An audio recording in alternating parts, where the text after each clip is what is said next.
hopefully going live now.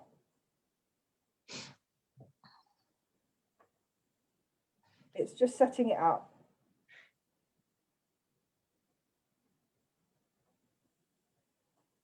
And here we are, we're live. So let me introduce you. This is Jodi Taylor. It's delightful to have you here again. And I'm Hazel Cushion. Some of you know me as her agent, and originally I was her publisher before she moved on to Headline. So how's life treating you, Jodi? Not too badly, I have to say.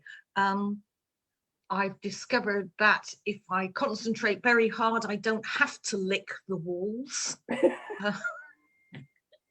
I should be glad when we get back to normal. I'm quite surprised, actually, because I'm a solitary person and I thought I'd handle this no problem.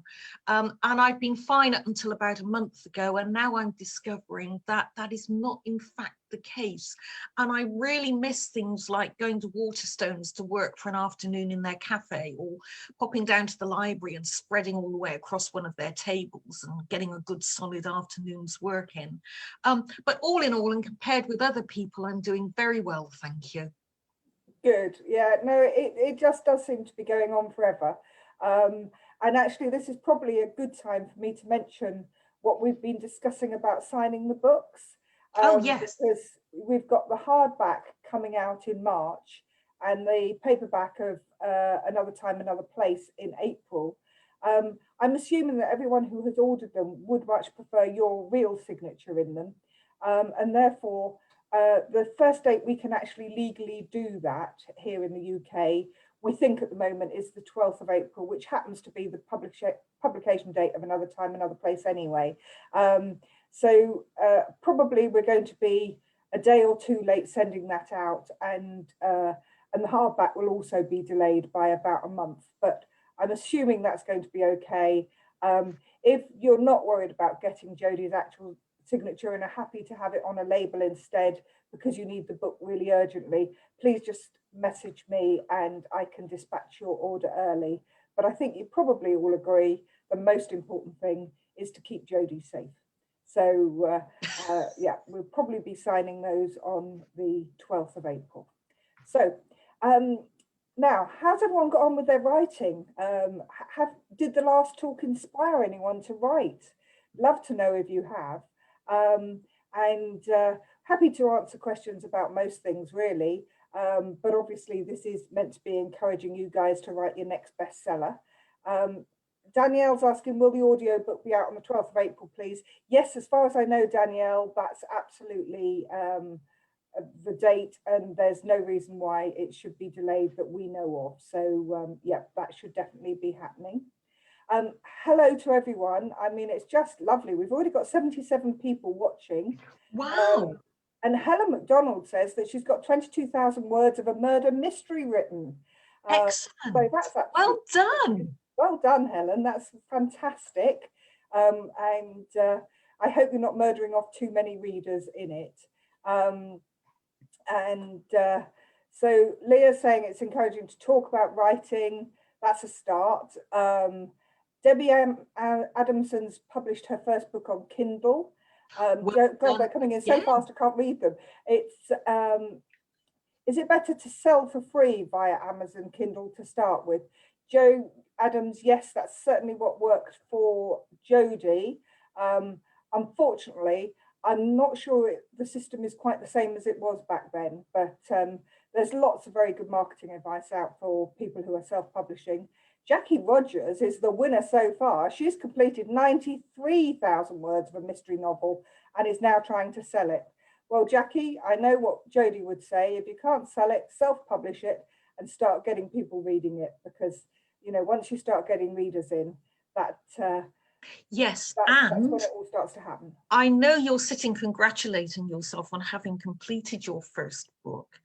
But if you do, whether you self-publish or whether someone else publishes it, the first question will always be, when's the next one? So I'm afraid no sitting back and resting on your laurels. Start the next one so that as your first one does quite well with luck. You'll have a second one to follow it up while the interest is still in the first one. So don't just sit there. I'm not allowed to. Why should you? Absolutely. Well, I don't think we could stop you writing if we tried, to be honest, but no one's ever going to try and stop No, you. I've actually done half a paragraph while we've been talking. So Rachel Hunter's a bit late. She's editing and polishing her first novel, which is roughly 90,000 words. That's a good length. Well done. And Mai has got loads of half-finished novels and poetry books on Amazon and some shorts in anthologies. She can finish poetry books, but she can't finish a novel. I'm with you there, to be honest. I've got an MA in creative writing, and I don't think I could ever write 70,000 words to complete a novel. I've started several. Electrodes works wonders. I wonder if I could use the electrodes on myself. No, I'm much happier as a publisher than a writer. So anyway, it's so lovely. We've now got 80 people, which is just absolutely brilliant. And it will go out as a video as well at the end of this chat. So for those people who couldn't actually join us this evening, then hopefully you will find some interest here. Right, I've got one question from Heather Wood, who asked it in the comments of the event notification because she can't join us. So we'll kick off with that, and then people can ask their questions as they come in, okay? So Heather asks, how do you craft the first sentence? And have you any tips on drawing the reader in? I don't normally start at the beginning of the book. I don't sit down with a nice empty notebook and write the first sentence, the first paragraph, the first page. I tend to leap into the middle somewhere. I choose a good, strong scene that I know what's happening with, and I write that. And then from there, I can move either forwards or backwards. I've got two ends of the story to work on. I tend to write the beginning about 2/3 of the way through the book, because by then I'm familiar with the plot and the jokes and the characters, and I can tailor the first paragraph, first sentence appropriately unless I absolutely know what I'm going to do. For instance, the St. Mary's book that I'm writing at the moment begins, "They came in the night," because I knew that was how I wanted to do it. But normally I work from the other end. I sort the end out first, because if I know where they're going, it seems all easier, because all I've got to do then is get them there. I do agree about the importance of the first sentence and the first paragraph. That is your hook. That is what gets people interested. When they pick up your book in the bookshop and they open it up, you really want a first paragraph that's going to grab their attention. So try not obsessing too much, but work on it when you've got a bit of the book under your belt and you're a bit more familiar with your characters. Does that make sense? Yeah, I think that's great advice. I really do. A couple more questions have been coming in while you've been chatting. So Danielle's asked, how many words is the longest St. Mary's novel? I think the last one, Plan for the Worst, when I turned in the manuscript, it was 145,000 words. And my editor came back and said, no, this is a little bit too long. And that's why we got rid of the chapter about Mr. Evans chasing his goat across the Cretan hillside. We took that out, and that brought it down, I think, to about 130,000. I got the impression they wouldn't really welcome any more words than 130,000. That's quite a hefty book. So my first book was 95,000, and they crept up gradually. Now I look at around 120, 125,000. Yeah, that sounds like a good length. I mean, anything 70 and over is a good length for a novel. I actually tread a well-established path. This happens with every book. I start off full of enthusiasm, and the first 30,000 words are no problem at all. And then from 30,000 to 60,000 words, I start to panic that the book isn't going to be long enough. I haven't got enough plot. The characters aren't detailed enough. I'm going to end up with something about 58,000 words long, which is no good to anybody. And Hazel will shout at me. And I carry on. And then from 60,000 to 90,000, I start thinking, well, maybe this isn't so bad after all. And I'm getting there. I'm beginning to pull it together. And then from 90,000 onwards, I catapult straight into, oh my God, this is far too long. How can I stop writing? This book is going to be far too long. I don't know what to do. So yeah, there is no good moment when writing a book, I'm afraid. Stella has asked, is the first video, which we did in January, still available? And yes, Stella, it should be in the thread, or look under videos on this Jodi Taylor Books page. But it should certainly still be there. Sarah Doyle's asking, what's your favourite and least favourite part about writing? And don't just say the money, okay?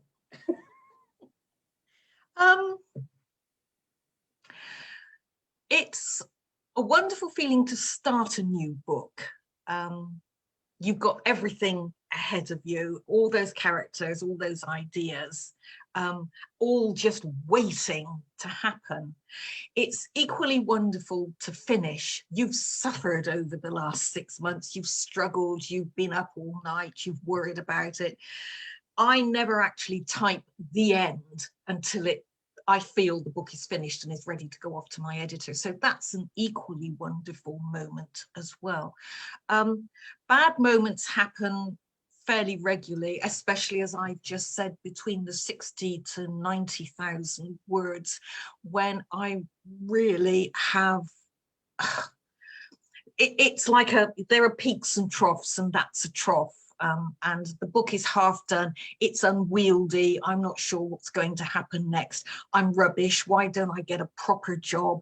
The sort of thing that wakes you up at 3 o'clock in the morning. But ignore all that, because I'm going to be enthusiastic and positive. Oh, I'm suddenly losing the sound. Is everyone else losing the sound? Anyone Can you hear me? Oh, I can now. We lost the sound for just a couple of minutes there. Oh, right. Everything's fine here. Good, good, good. Oh, Danielle's asking if we can have a sneak preview of Another Time, Another Place. We haven't actually organised a reading for tonight, had we? No, but the next one we do, I will, if you like. I'll find a bit that isn't a spoiler and doesn't give away anything of the plot, and give you a quick reading if you like. Yeah, that would be great. We'll try and organise that before. Well, we'll organise that for next month, because it's still a month to go until publication. So we'll have a bit of a sneak preview, bit of a reading and a chat next month with that. Rachel Hunter is asking, how do you ever stop editing? I give it to my editor. I finish the book. I edit it 5 or 6 times because I can't do everything simultaneously. So I edit for spelling and punctuation. I edit for content. I edit for consistency. I edit it to make sure that the story actually works. And then I get to the stage where I'm putting commas in, and then the next day I'm taking commas back out again. And that's the stage at which I should send it to my editor, who reads it through and then sends it back to me with amendments, suggestions, deletions, whatever. I work through those. I accept some of them. I don't accept others. We come to an agreement.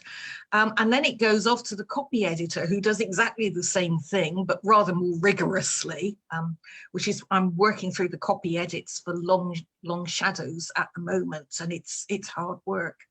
But then once we've done that and we've agreed the manuscript, it all passes out of my control then. So editing really is a continual process, starting with editing as you write, all the way through to the full edits that your publisher offers.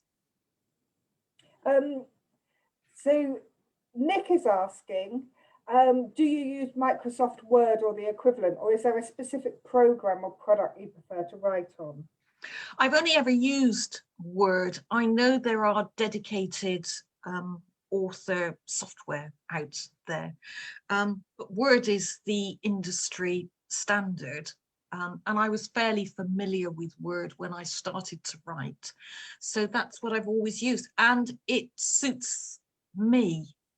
It's not an all singing, all dancing thing, but you can't give me too many functions because I become confused otherwise. So for me, Word works very well. My brother, who also wrote on a Mac, and even he found he had to get Word and install it on his Mac because life became so much easier. Yeah. Okay. Jessica Holmes is asking, how long from the edits finish until publication typically? Well, Long Shadows is having its copy edited at the moment, and I will get it back to the publishers next week, which is the first week of March. And it's being published in, I think it's August, isn't it? So March, April, Yeah. May, June, July, August, 6 months, longer than I took to write it. But that is just because you are just such a phenomenal writer. I've never known an author who can actually produce so much. Sorry, I'm trying to write questions down as fast as they come in, but missing a few people as they go round. What's been your most favourite book to write?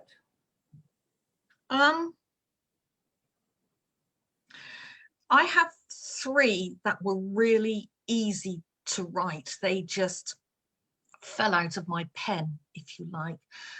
The first is What Could Possibly Go Wrong? The story for that more or less wrote itself. All I did was hold the pen. The second was The Nothing Girl. That more or less wrote itself as well. And the third one, I think, was A Bachelor Establishment, which is quite a short story. But again, the story rolled out in front of me and all I did was write it down.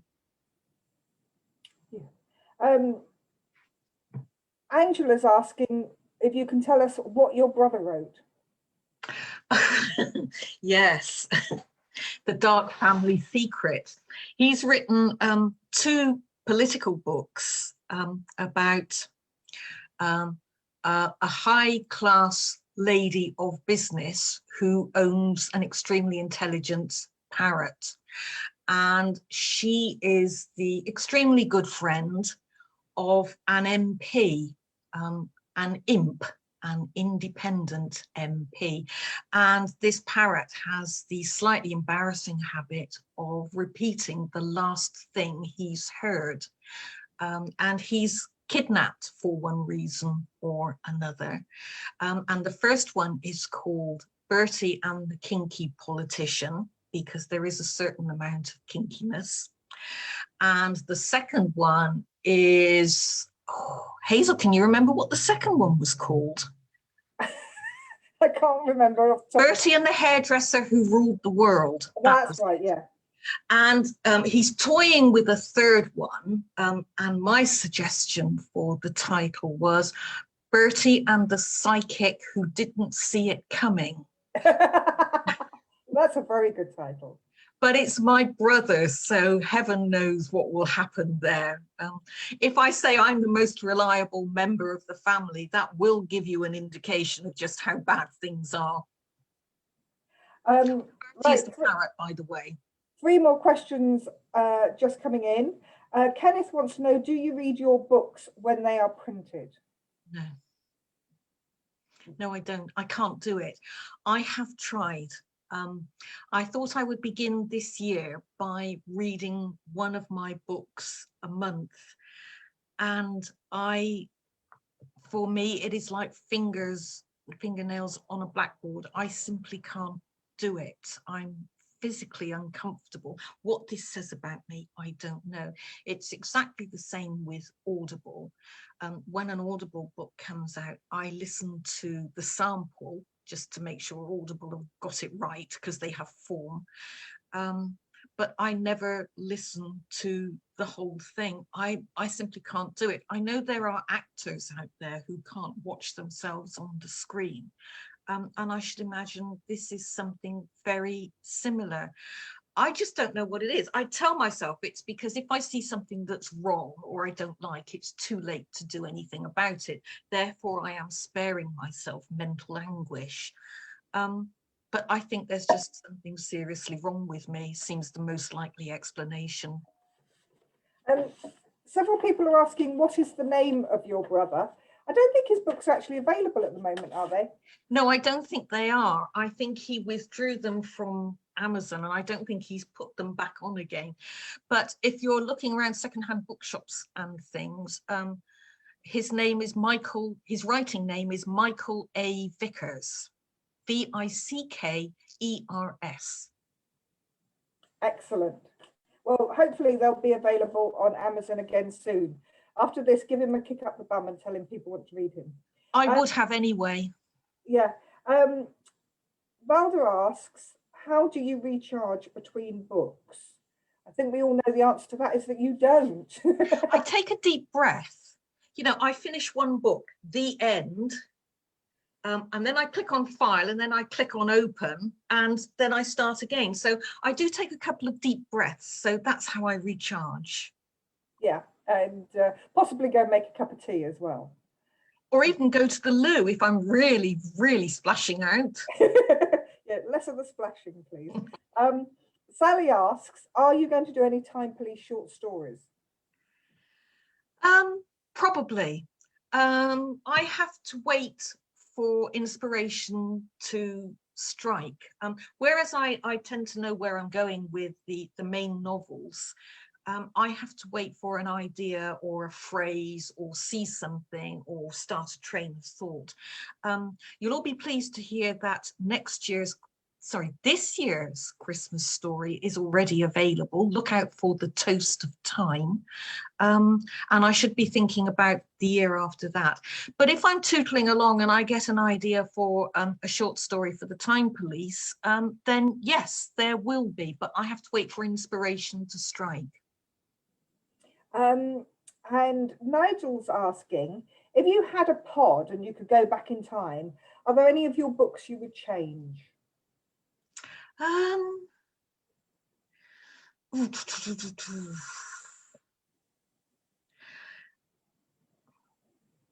I don't think so, not because I worry about them being wrong, although I do worry about them being wrong, but simply that history continually revises itself in the light of new findings, new research, new discoveries.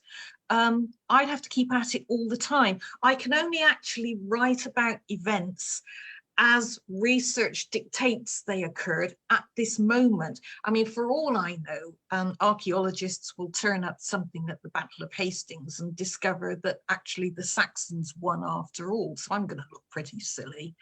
But you just never know. And I would be continually playing catch up. So no, I don't think I'd like to do that. I'd like to go out and find some new stuff. That would be great if anybody wants to come with me.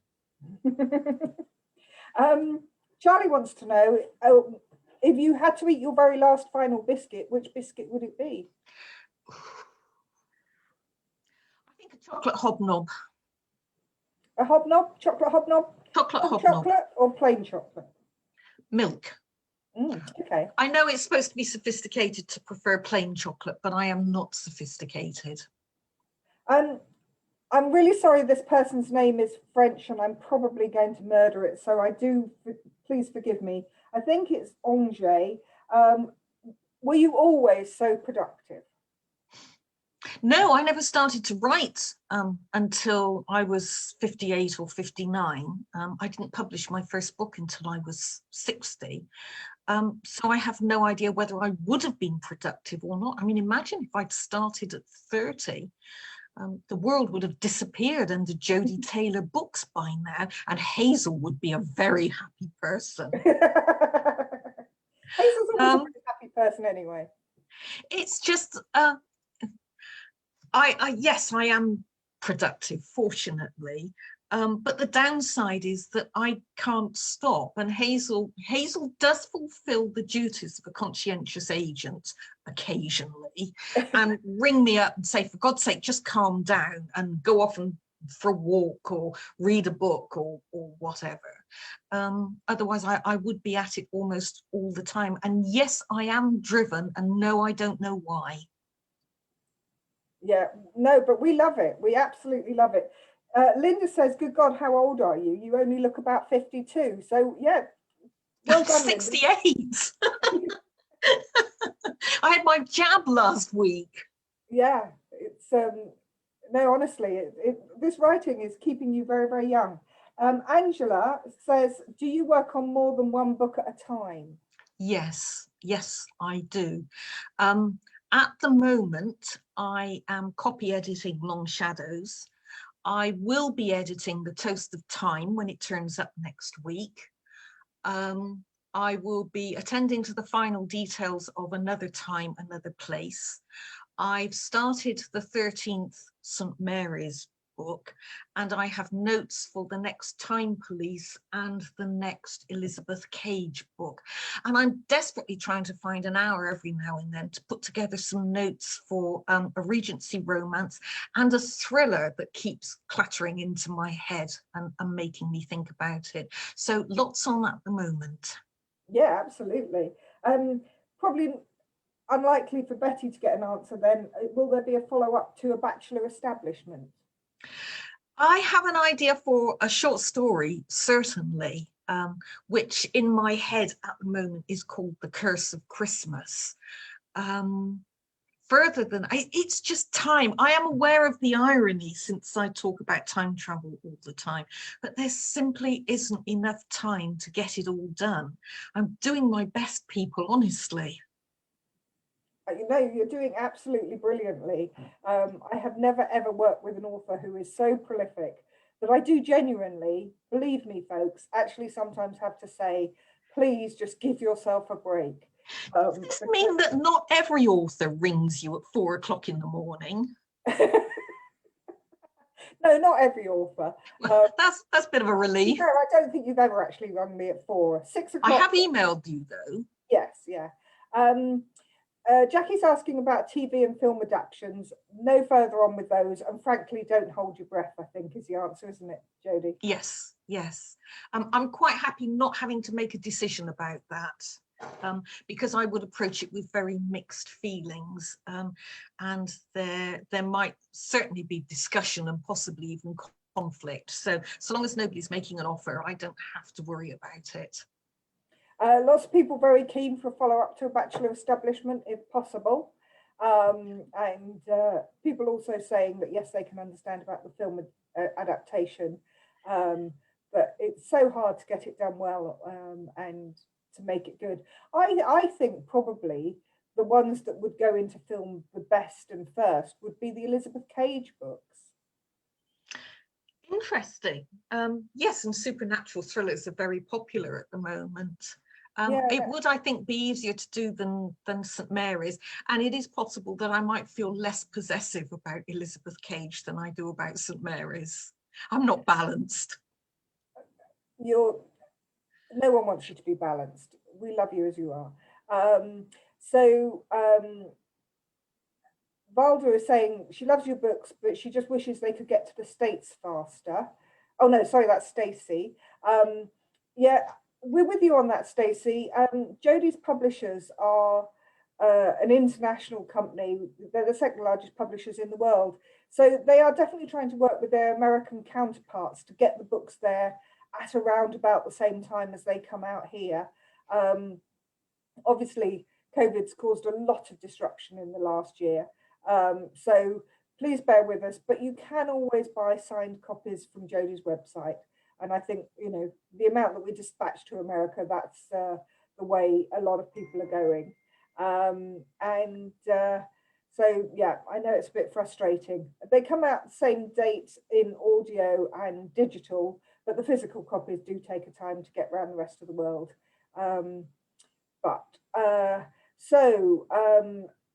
sorry, the French lady whose name I'm still not going to attempt again. She's got her mum hooked, but she's reading them in the French and the translation is slow. Any input on speeding them up? Yes, I can tell you that the French publishers have just bought the next book, and they are doing a cracking job. Honestly, they're fantastic, Jodi's French publishers. So, it's they're going as fast as they can. I know that they're very, very, very keen on the series, and doing a brilliant job on them. Someone, sorry, I didn't catch your name, is asking, did you ever intend to write a series, or was it a standalone originally? No, I never even intended to publish, actually. I retired, having worked quite hard all my life. And at exactly the moment that I could legitimately have sat down with I was in Turkey, living in Turkey, and I could have sat in the sun with a lovely long cold drink and just admired the beautiful scenery. And I think I did that for about 25 minutes, and then I got bored. And the whole point was for me was to see if I had the mental discipline to write a book, if I could organize the information, write the story, and so forth. So the whole thing was really just an exercise in keeping me amused and slightly less bored. And then having written it, I thought I'd see if I could get it published, which I couldn't. I'm pleased and proud to say I've been completely ignored by every major publishing house in the country. I did get a few rejection letters, and I pinned them up in the bathroom where I could see them and read them during those special moments. And then some friends suggested that I self-publish, and my first reaction was, oh God, no, I couldn't possibly do that. And then I found it was considerably easier than I thought it was. And that was back in 2013, so it's probably even easier now. And I went with Amazon and Smashwords, who between them covered every digital platform. And as they say, the rest is history. Absolutely. And I only meant to write the one book. I certainly didn't intend to write a series. And in fact, I'm well known for this. I killed them all off at the end of the first book, and then discovered that I enjoyed writing so much I had to go back and reinstate them all so I could write a second book. There's a lot of people saying how gorgeous you look, and they can't believe what age you are. Jen's going that one bit further. No, don't change the subject. Keep telling me that. Okay, well, Jen is just taking it that one bit further by saying her father would happily run off with you, and her mother would happily agree, having spent lockdown with him. So there you go. Okay, I'll think about that one later. A couple of people are asking, is there going to be a book that takes Markham's story further, or one that just is about Markham? It's a thought, isn't it? In general, I obeyed the rule which said it's very difficult for women to write good men characters and vice versa. I did push the boat out a little bit with writing a couple of short stories from Markham's point of view. Whether I'm clever enough to sustain that for a whole book, I'm not sure. It is possible that blokes reading it would think, oh God, no bloke would do that. But I do have plans at the moment for Max and Markham. I'm not going to say any more, but no, I'm not going to say any more. Are you sure? Because there's absolutely certain. More. Yes. Maybe we'll get you to reveal a bit more in next month's chat. Nina's asking, what was your job that you retired from when you moved out to Turkey? I was facilities manager for the library service in North Yorkshire. And I had, hold on, I still remember this, 43 libraries, all of whom leaked from every orifice. I had 13 mobile libraries, apparently made of papier-mâché that fell over if you looked at them wrong. I had a county archivist's building. I had 15 births, deaths and marriages places.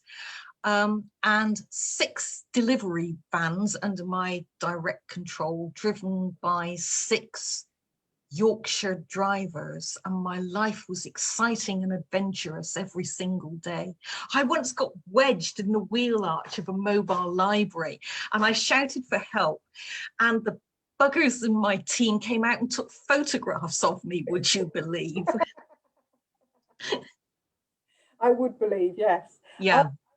Lots of people are saying that actually they think you write male characters brilliantly.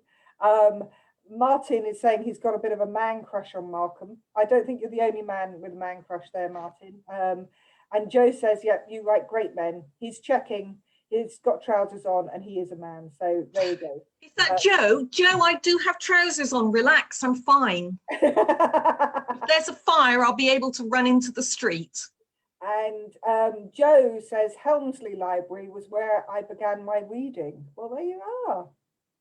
Oh, Helmsley's a nice library. That was one of mine. One of the better behaved libraries, I have to say, but don't tell the others.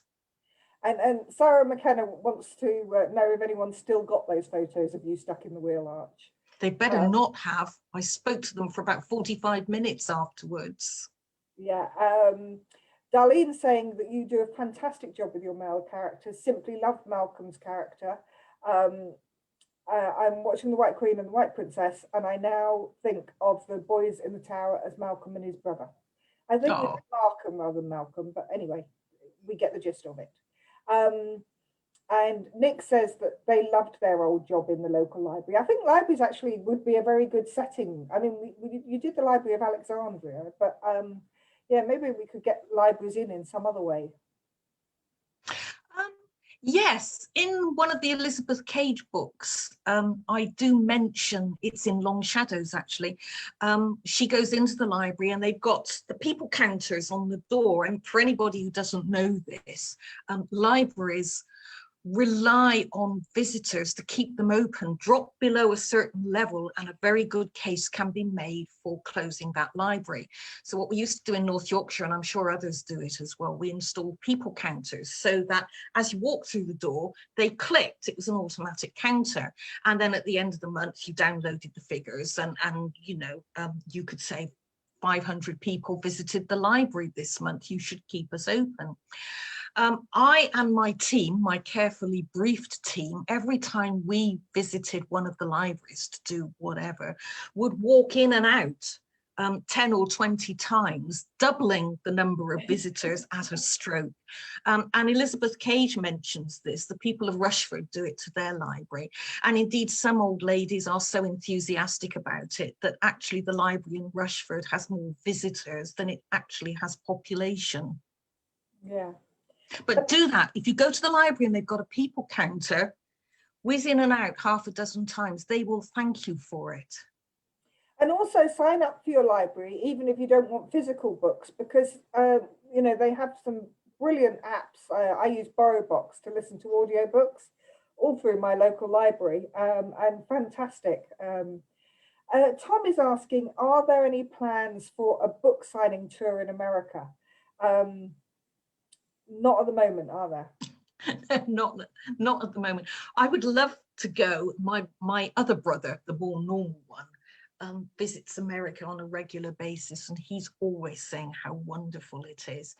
And I would love to go. Can I tell you about my fantasy? It's quite clean. You can tell this one to the children. I want to go to a diner, an American diner, and I will walk in and it will be a long, narrow diner with a counter, and there's a waitress at the counter and she's got a yellow overall and a cap and she's wiping down the counter. And as I approach, she says, "What'll it be, hun?" But obviously not on a Bristol accent. And I say, "I'll have a cup of tea because I can't do coffee, and pie. I want to eat a slice of pie in an American diner. I want to sit on one of those high stools and just look at all the lovely chrome and I don't know if America still has those old-fashioned diners, actually. Perhaps somebody could let me know." Yeah, I think, to be honest, it's going to be a while before we come over to America. Although my daughter's getting married over there next year now. It's been postponed for the last 2 years. So you never know, something might happen. Jay's asking, have you ever been on an archaeologist, I can't say that word, dig, or would you be interested in doing it? I'd love to. I've never actually been on a dig. I visit Patara a lot when I go to Turkey, which is the most fabulous site, and the discoveries being made there. The stuff actually sticks out of the ground. You could literally dig anywhere and you would uncover something amazing. You get the chance to go to Patara. I did an archaeology course at Darlington College many years ago, where I had to spend the first lesson practicing saying stratigraphy, because it's not something that comes to me very easily. And I'm fascinated, and I would just love to dig around and see what I could find. It wouldn't necessarily have to be a skull or gold, although that would be fun. Just to find anything that's a couple of thousand years old must be absolutely amazing. Yeah, it must be. Sally is asking, are there any plans to reinstate the afternoon teas? And I think I can answer this one and say not at the moment. You know, the situation is still so fluid here in the UK, and I think it's going to be some time before a whole bunch of people are going to be very confident about being in an enclosed indoor place together. So it's important that we keep Jodi safe, and so I don't think we've got any plans to do anything like that for some time yet. Lots of people saying yes, they have those diners all over America, so please go over there and eat your heart out. So yes, one day definitely we would love to do that. Joe Adams says, I reckon Jodi would be a brilliant Doctor Who writer. Well, I have to agree with you there. Would you like to do that, Jodi? I have no experience at all in writing screenplays. I'm quite happy to have an idea. I'm not sure if I could actually translate it into a script. I don't have the know-how. But it's a thought, isn't it? And I'm extremely interested to see who the new Doctor Who is going to be. If anybody else has any thoughts, I believe there's a kind of unofficial shortlist being assembled. So it's going to be interesting to see what happens next. Leah's saying when it's safe, she'd love to do a writer's retreat with St Mary's people. That's another good idea, absolutely. But I'm really not sure if it's going to be a good idea to plan anything like that for some time yet. But yeah, one day we will get back to normality. But it's also quite hard for Jodi to take much time out of writing because, as she's been describing, you do have an incredibly busy schedule, don't you? I do. And although I loved the afternoon tea at York, that was great fun, that was. I then had to make up the hours in the evening. And by then, Hazel had given me a couple of margaritas, and I was in a right state when I sat down with my laptop, having been forced to drink these margaritas much against my will. She does this to me a lot. You've no idea how I suffer. That was so funny. That margarita went straight to your finger and you started wiggling your finger around. Finger. She had margarita finger. That poor lad had no idea how to make a margarita. I've no idea what he put in that drink, but it was sensational. I can tell you that. I know. And I think you'd earned it. York was really, really good fun. A lot of people are saying they'd enjoyed York, and we really enjoyed it too. In fact, I loved York, and I really, really want to go back there. One day when we can start traveling again. So, Jodi, your little granddaughter turns 1 next week, doesn't she? She does, yes. First year for her, hasn't it? The lovely Isabella. Yeah. Someone was asking, do you ever regret killing off Isabella Bailey? And not your granddaughter, you understand. She never killed off her granddaughter. I think her time had come, and getting rid of Isabella Bailey enabled me to bring in another female villain. I have to be very careful about spoilers. I do try to keep the cast list moving and changing slightly, introducing new characters. I don't want it to get static. I think everybody is aware that I didn't want to create a core of characters to whom nothing ever happened. I want people to feel that when my characters are in jeopardy, there is a very good chance that they're not all going to make it out alive, because that sort of thing amuses me, because I'm not balanced. You're not going to like this bit, but there have been some requests for the dog. So you keep chatting for a minute and I'm just going to go and get Honey. Yes, go and get the true star of the evening, won't you? I'll just sit here. Oh, here she is. Oh, Good God, she's grown. Oh, can you see her? Yes. Oh, Honey, say hello to everybody. You've got quite a lot of fans over there, Honey. Can you just look at the computer over there? See, here she is. Is she fully grown now? I don't know, to be honest. There she is. I'm not too sure. She's already bigger than I thought she was going to be. Yeah, there you are. Say hello, wave, say hello. There we go.